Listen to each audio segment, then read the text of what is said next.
Empezaremos describiendo el funcionamiento de nuestro protoboard.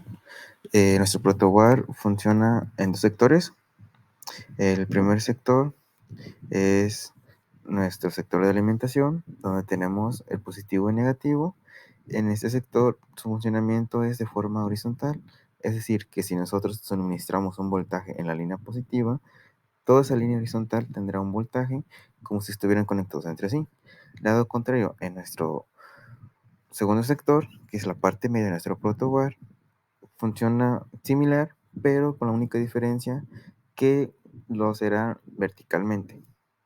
Una vez teniendo claro cómo funciona nuestro protoboard, vamos a puntear nuestros positivos y nuestros negativos en los dos extremos para así poder ocupar las dos partes y hacer un mejor circuito. Empezamos haciendo nuestro puente de diodos o puente rectificador, perdón.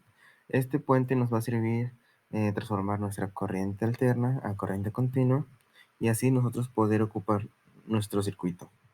Conectamos nuestro capacitor electrolítico de 2200 microfaradios respetando su polaridad y vamos a conectar un regulador L7805, el cual nos va a dar un voltaje de salida de 5 volts.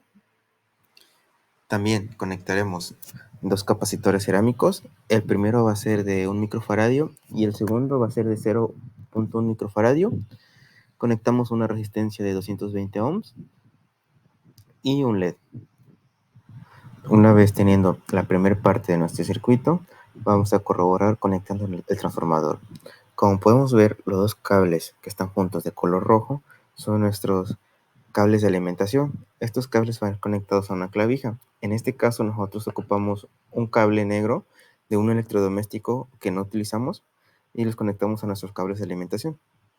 Posteriormente, el cable café va conectado a un switch para nosotros poder controlar el apagado y el encendido y ese switch va conectado al positivo de nuestro protoboard para así dar la alimentación al circuito. El cable negro es el neutro y ese cable va a ir conectado a la parte negativa de nuestro puente rectificador.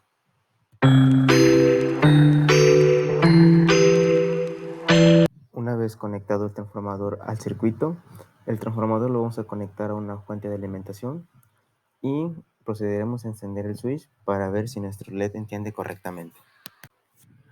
Una vez teniendo nuestro circuito funcionando correctamente, procederemos a medir el voltaje en el puente de diodo ya rectificado y veremos que tenemos un voltaje de un poco más de 16 volts. También vamos a medir el voltaje que hay después del regulador de 5 volts y notamos que efectivamente nuestro regulador saca 5 volts. Esto quiere decir que está funcionando correctamente. También mediremos el voltaje que tiene ese LED, dando un resultado de 2 y fracción. Midiendo la caída de voltaje en la resistencia, vemos que nos da un resultado de un poquito más de 2 volts y con el voltaje del LED viene siendo igual a los 5 volts que salen del regulador. Una vez medido el voltaje de la primera parte de nuestro circuito, vamos a conectar un segundo regulador, el cual va a ser el L7809, dos capacitores cerámicos, uno de 1 microfaradio y otro de 0.1 microfaradio, una resistencia de 220 ohms y un segundo LED. Una vez teniendo la segunda parte de nuestro circuito, lo vamos a encender para ver si está funcionando correctamente. Procederemos a medir el voltaje en la salida de nuestro regulador, el cual será un voltaje de 9 volts. Posteriormente nos colocamos en nuestra resistencia para así medirla, dando un resultado de un voltaje de 6 volts.